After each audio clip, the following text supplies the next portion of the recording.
Good morning. So happy you are here today. I'm the Reverend Gregory Kent, your pastor. On behalf of our associate pastor, the Reverend Judy Cooper, our trustees, welcome to the Andrew Jackson Davis building for our Sunday service. If you are a first-time visitor here, please raise your hand because Reverend Cooper is going to give you a little gift thank you. Little thank you gift. Nobody knows if it's your first time, so everyone could actually raise their hands. You've been here before.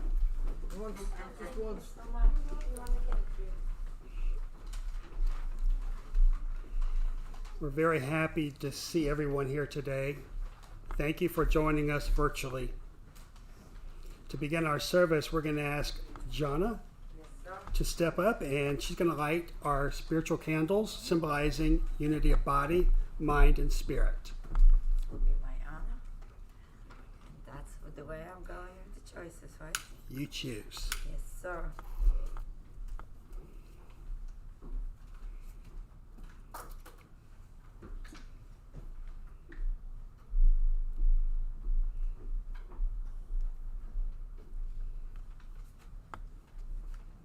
Thank you. Thank you. Thank you so much. Please rise if you're able for the invocation. Infinite Spirit, we are so grateful for your presence and your guidance. Continue to watch over and guide us on our spiritual journeys, because all our journeys are different. Help us to be open to change that might need to take place in our lives. Help us to be open for the spiritual healing we may need. And always watch over and guide us on our paths. Amen. Please be seated. Located in your bulletin are our Declaration of Principles. Please join with me in reciting these together. We believe in infinite intelligence. We believe that the phenomena of nature, both physical and spiritual, are the expression of infinite intelligence. We affirm that a correct understanding of such expression and living in accordance therewith constitute true religion. We affirm that the existence and personal identity of the individual continue after the change called death. We affirm that communication with the so-called dead is a fact scientifically proven by the phenomena of spiritualism. We believe that the highest morality is contained in the Golden Rule. Whatsoever ye would that others should do unto you, do ye also unto them. We affirm the moral responsibility of the individual and that we make our own happiness or unhappiness as we obey or disobey nature's physical and spiritual laws.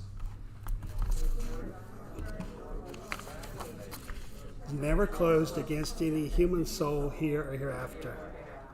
We affirm that the precepts of prophecy and healing contained in the Bible are divine attributes proven through mediumship. To prepare for our healing portion of the service, please recite the healing prayer, which is also in your bulletin, with us together. I ask the great unseen healing force to remove all obstructions from my mind and body and to restore me to perfect health. I ask this in all sincerity and honesty, and I will do my part. I ask this great unseen healing force to help both present and absent ones who are in need of help and to restore them to perfect health. I put my trust in the love and the power of God. At this time, we will have a guided meditation. So I ask that you get comfortable in your seats. Those who are watching virtually, however comfortable you would like to get, is fine. There's no wrong way to get comfortable for meditation. So let's take some deep breaths. Inhale, then exhale. Inhale and exhale. Center yourself to the here and now. Breathe in and breathe out. Visualize as you're doing your breathing techniques. What is one or two things I'd like to bring in to my presence, into my life?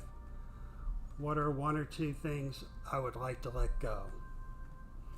As you breathe in what you'd like to bring in. As you breathe out, you're letting go. Always important to replace what you're letting go with something new of your choice. Take some more deep breaths.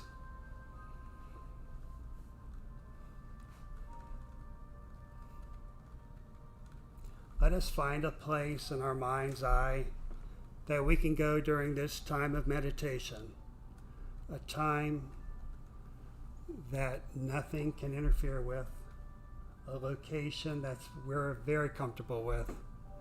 It could be a meadow, a field of flowers, your living room, or here at the A.J. Davis building. As you continue breathing in and breathing out, feel the light. Let's call it a pink light of love. Love is filling your essence. It's surrounding you. Visualize a pink light surrounding you. Love, pure love, is surrounding you and coming into your energy field. Pure, unobstructed love. We don't question, we just receive.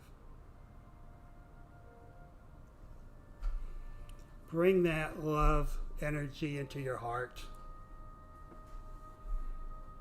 allowing your heart, if it's not happy, to be happy.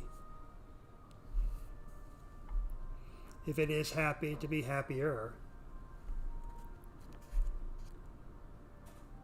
And just feel the joy of the love surrounding you. The pink light. As you're sitting in your meditation, wherever you are in your mind's eye, why don't you ask a spirit loved one to step in and be with you during this time? Your choice. Who would you like to bring in? Have them come in and sit next to you. Give you a chance to chat. Spirit guides are always around us, always wanting to help us, heal us, guide us, teach us. Now's your opportunity to allow that to happen. What questions do you need answers to? Ask. Never be afraid to ask. Allow the healing of the spirit voice to come into you and let you know what your answers are.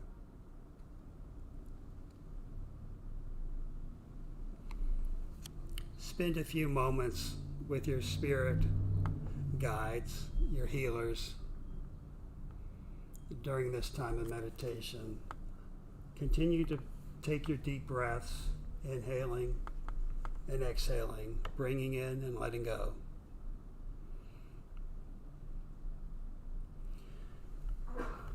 Never forget how powerful you are. How powerful you are as healers. How powerful you are to heal yourself.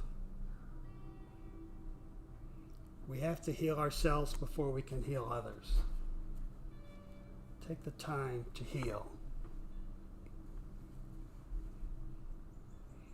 Take the time to heal. You are loving individuals. You are loving individuals.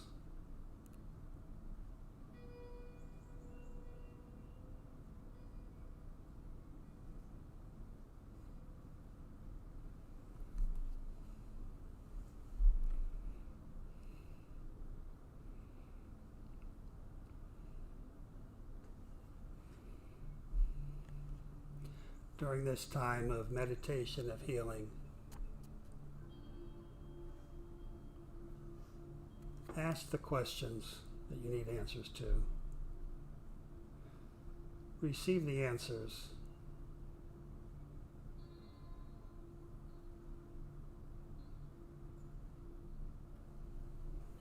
Acknowledge the presence of Spirit.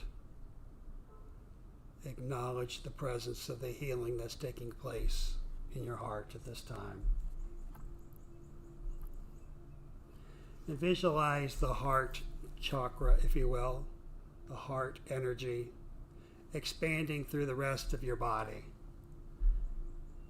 Send it in all directions. As Joy was saying earlier, filling that 6-foot radius around us. Fill it with the loving light, the pink light of love, the white light of protection.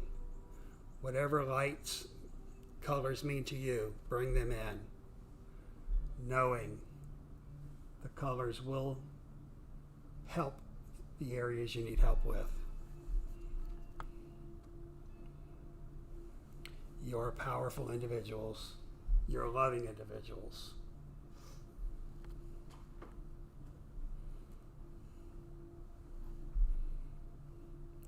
As we move through this healing meditation, we've got to step away from our spirit guides just for a moment.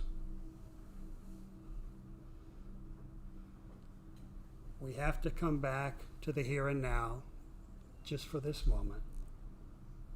So thank the energies that were with you. Thank the entities, the spirit, the God forces that were with you. Thank them for the answers to your questions. Knowing they're not going anywhere, they're just stepping back and allowing you to come out of the healing portion of the service.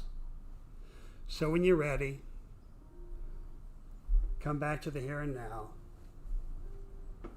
I'll know you're ready because I can see your eyes, that you're back with us.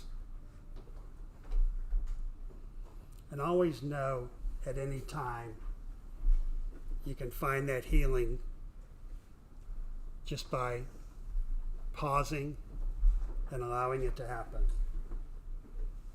Everybody back with us. As you know, I meditate in my car as I'm going 90 miles an hour. But I slowed down this morning when a policeman came up behind me. I sent them lots of love and light and they just kept going. So there you go. How was that? I am very happy to introduce our lecturer today, the Reverend Dr. Don Zanghi. Reverend Don has really paved the way for us in a lot of ways. He's an ordained minister, certified medium, spiritual healer, teacher. His interest in mediumship was inspired by an experience he had in Lilydale, New York, at the camp of Lilydale. And he renewed this interest in spirit communication and mediumship when he moved to Florida and began classes here at Cassadaga. What year was that? I'll talk about it. Okay. Reverend Zanghi. Reverend Zanghi's been associate pastor at Colby Temple, sat on the board of trustees, and was previously Lyceum director for many years. It's really my pleasure to introduce the Reverend Dr. Don Zanghi. Sir. What else do you need? Yeah, I'm not Thank you. taking my lecture. Sorry about that. I have to sit. Apologize. Get comfortable. We'll try that. Thank you, Reverend P. Kent. Gregory, Reverend Gregory P. Kent. Today, we just call him Reverend Kent. Gregory. How's everybody today? Good. Keep it that way.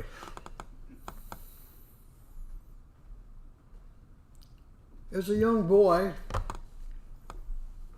there were times when I would be sleeping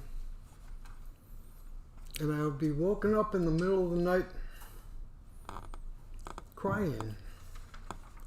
sobbing like a baby. Happened quite often.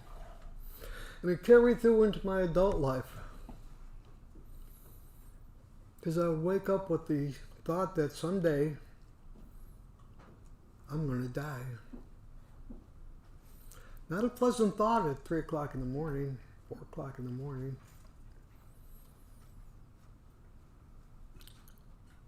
The thought was, even if I live to be 250 years old, I'm still going to die. Now you got to picture this up in Buffalo, New York. My education. 12 years of Catholic education. Big Catholic family on both sides. 8 years of nuns and 4 years of priests. They taught me how to read and write and do arithmetic. Very happy about that. But in all those 12 years, never talked about religion, or certainly not what we call spirituality.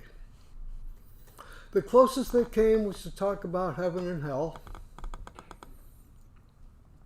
Heaven was something that if you die in a state of grace, you'll be close to God. But if you die and you're not in a state of grace, you'll be far from God in what's known as hell. Maybe you can make it to purgatory and have a chance to grow from there. They have something called limbo. They did away with that. That whole subject's in limbo. And that was it. Over 12 years, that's all I ever talked about. And even then, it was pretty rare. And so I'm thinking, what if they're wrong? What if there is nothing? What if you just plain die?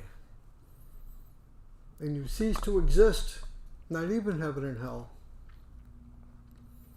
I mean, even hell would be for eternity, but the annihilation of consciousness is for eternity. And my definition of eternity is not one I want to repeat here. I'll just say it's a long time. 100 billion, zillion, quadrillion, zillion, billion years squared and cubed ain't nothing compared to eternity. It's a drop in the bucket. And so I would wake up scared.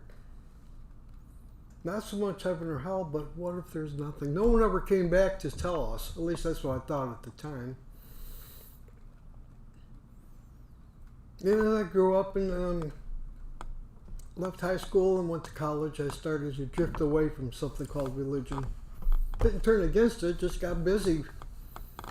You know, jobs, relationships, things that young people do. But that thought was always in the back of my mind. Someday I'm going to die, and that may be the end. Well, Reverend Kent mentioned that my initial work with my initial thing with spiritualism happened at Camp Lilydale in the mid-'80s. A friend of mine said, we're going to Camp Lilydale. We're going to Lilydale. Check them out. I'd heard about it and knew very little about it. And at the time I was a martial arts instructor at 2 schools. So I knew better than to dress in my school shirt and give them some idea of who I am, what I'm about. I dressed very about like that, very generically, very nice, but just shorts and a t-shirt. No, you look great, but there's nothing about you that could say anything about what you do for work or anything. And we wandered around Lilydale. It was very interesting. Then they announced that there was going to be a message service at the Forest Temple outside, these big benches like we have down in the temple down there. And I sat way in the back, and various mediums came up and gave different messages, and then they said that it would be the last medium of the day. And eventually he came to me, like sitting over there, and he said, you'll be the last person to receive messages today. Wow. It's as if he knew me my entire life. He told me things he had no business knowing, specifics, things going on in my life at the time. I felt like the earth was going to open up, swallow me up. What do you do with that? What do? You stick it away back here and see what happens. That was the mid-'80s. It was the end of 90 when I moved here. Right up the road here, this part of the land. From here about 5 miles at the most. And because the person I moved to Florida with and her 5 children,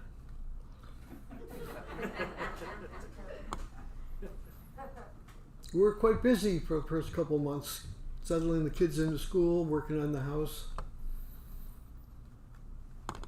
And then in June of 91, a friend stopped by. She moved to Florida before I did.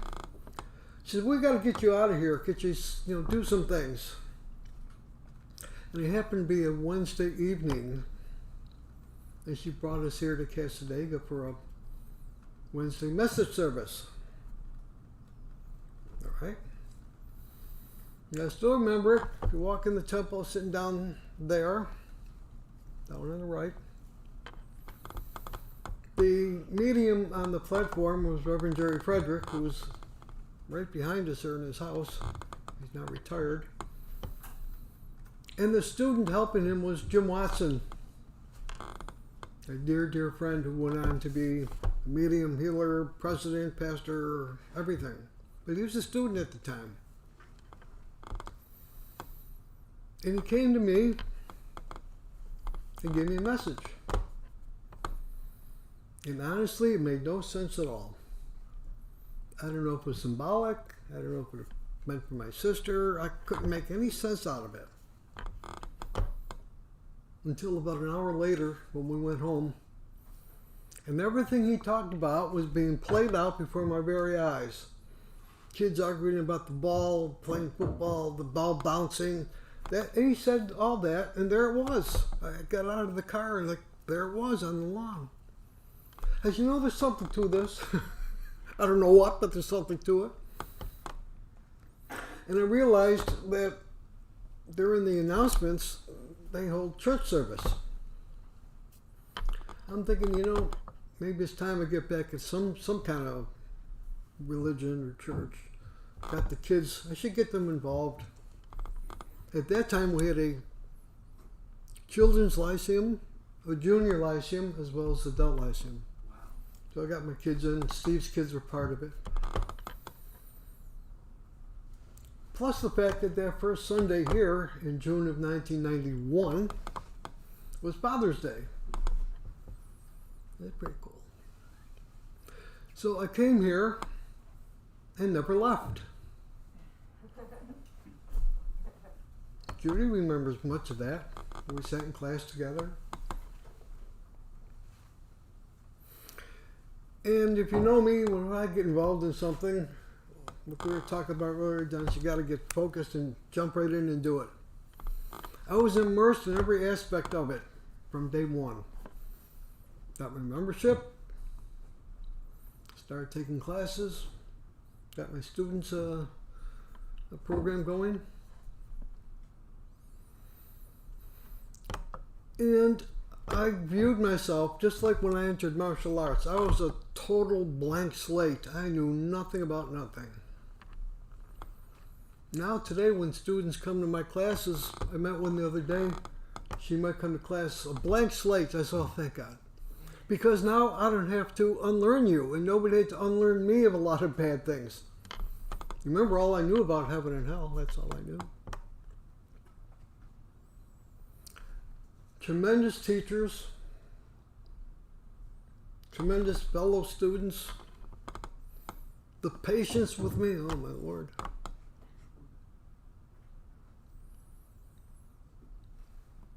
I got my mediumship.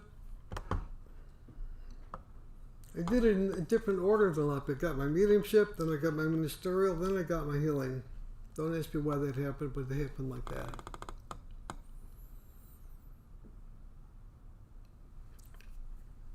You know, a few years ago, someone mentioned this to me. Said, Don, there's a group up in Jacksonville.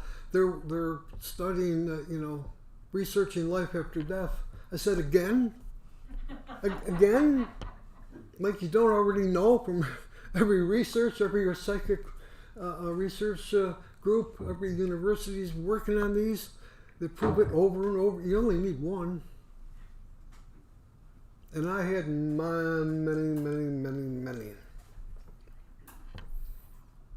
messages, readings, seances. Oh my Lord, so many seances. Where Spirit demonstrated clearly that no, we don't die. Now, every religion teaches we don't die. There's something in the afterlife. Religion is prepares you for the afterlife. But we're the only ones that prove it. That communication is real. Now, there's two groups of people that have something to say about that. First ones are the fundamental Christians who tell you, oh yeah, it's real, but it's of the devil. Satan playing with your mind. But the other group is the old-time scientists who say it can't be, therefore it isn't. Until they start having their own experiences. Then they're in big trouble. We talked about that in my Thursday class not too long ago.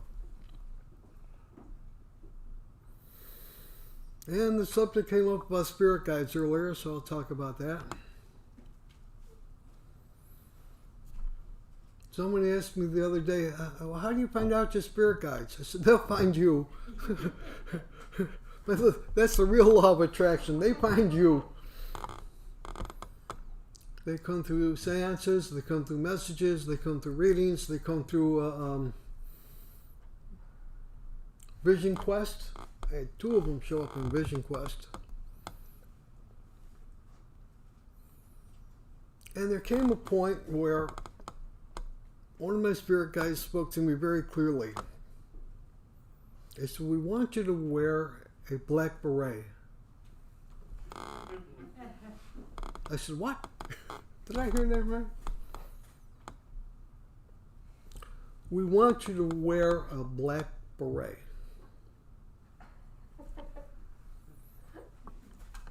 Now, this is like 20 years ago. You just don't go online. There was no online to buy it. So, those who know me, my wife Jeanette, we spend a lot of time going to thrift stores, used furniture stores, garage sales. That's all we did. And everywhere I looked for a couple of years, everywhere we went, I looked for a black beret. Couldn't find one. Now, I keep looking. One day, we were in the Goodwill thrift shop in Orange City. It's not there anymore. It moved to another plaza. It's right down there. Go there a lot. I look at the books. I look at a few things, and I'm done. Not Jeanette. She's over there looking at the clothes. Forever looking at the clothes.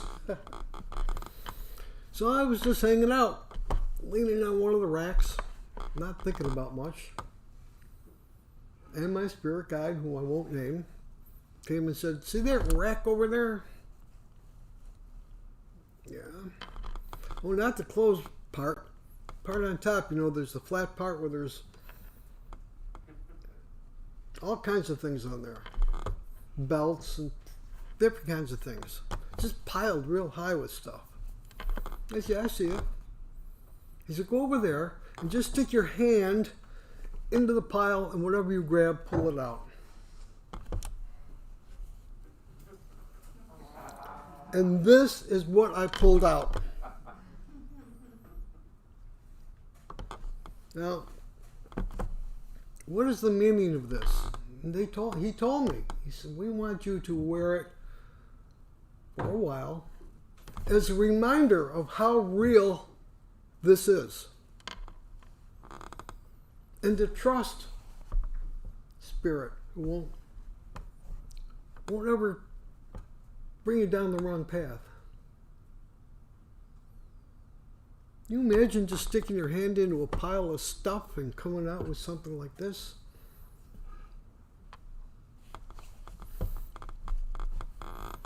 Spiritualism has the ability, if you're willing, to change your life. It did with me. I don't worry about heaven and hell anymore. I don't worry about the annihilation of consciousness. I just, like a puff of smoke, be gone. A woman came to me once for a reading.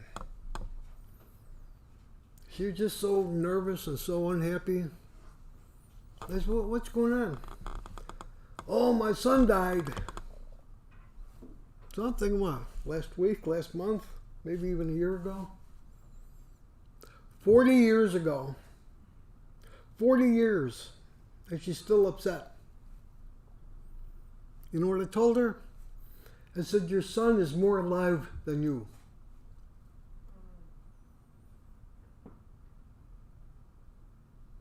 We have to realize that this life that we have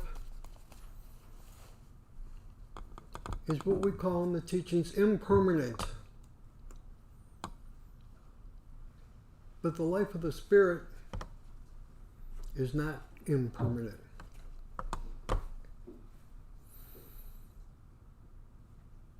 Here's a teaching, and I want to put a little asterisk to it, and I'll explain it. If you've been around for a while, you've heard this. The soul is immortal. It was never born and can never die. To quote the Bhagavad Gita from India, concerning the soul, fire can't burn it, a knife can't cut it, water can't wet it. So what's the problem? The spirit lives on after the change called death. That's what we're about. And only the body dies. You all heard that probably before, right? Well, just the teacher in me has to say something. The body doesn't die. Because the body was never alive. Any more than your car that seems to be moving intelligently, knows when to stop, when to go, when to turn. But that's only because you're driving it. You get out of the car, it's a hunk of metal. It is the spirit that animates the body. And that's focused in the breath. But I tend to stray here a little bit. Now, in my time here, which is now 29 years, not only spiritualism changed a life, but it's a great door opener. Once you realize there's more than the physical body, at least in my case, I started studying everything. Different religions, spirituality. I've been to India twice. Been to Egypt by the pyramids and the Sphinx. Been to Peru, Machu Picchu and Cusco. Cusco is the ancient capital of the Inca Empire. Done work up in Canada and Montreal. A couple of spiritual camps in Maine. I'm going to stop there, otherwise we'd be here for a long time. Why? Because the very first time I came here, I got that, well, actually, Lilydale, I got that message in Lilydale. And I came here, it just picked up right where it left off years before.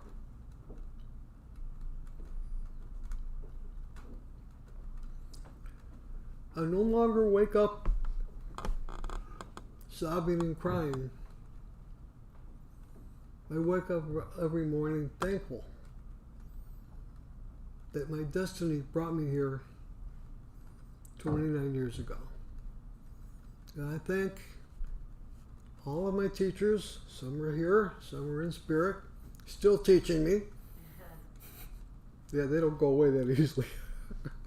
There's always more. I can hear Nick going, There's always more. Okay, Nick. Met my wife. Well, after the couple marriages, it didn't work out too well. I ended up moving in the apartment across the street, which is now where the offices are. Some offices are. Number 2 Brigham. That's it. I'm done with marriage. I'm going to get my certification and live here forever and do readings, and etc., etc. I'm not getting married. That was November of '96, just before Thanksgiving. By August of '97, I was married again. Some of you know Jeanette. That same month we bought the house. We were supposed to buy the house that Joan is in right next door. No, didn't work out. I saw Lewis Gates. He goes, I'll sell you my house down the street, and we're still there 23 years later.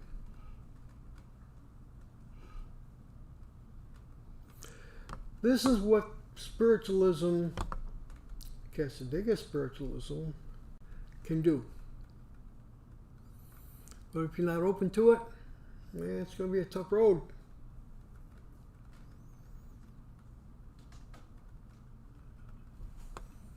I want to thank Reverend Kent for the good work he's doing at Lyceum. I'm very pleased. And so I want to leave you with these thoughts. If you find yourself waking up in the middle of the night, forget about it. It's a waste of time. If you find yourself waking up in the morning thankful for being part of something like this, that's a good thing too. I thank you for your time. God bless.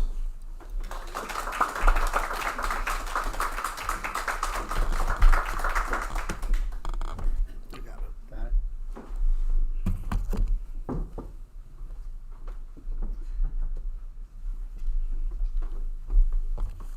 Thank you, Reverend Zanghi. We appreciate everything you've done for us. Thank you.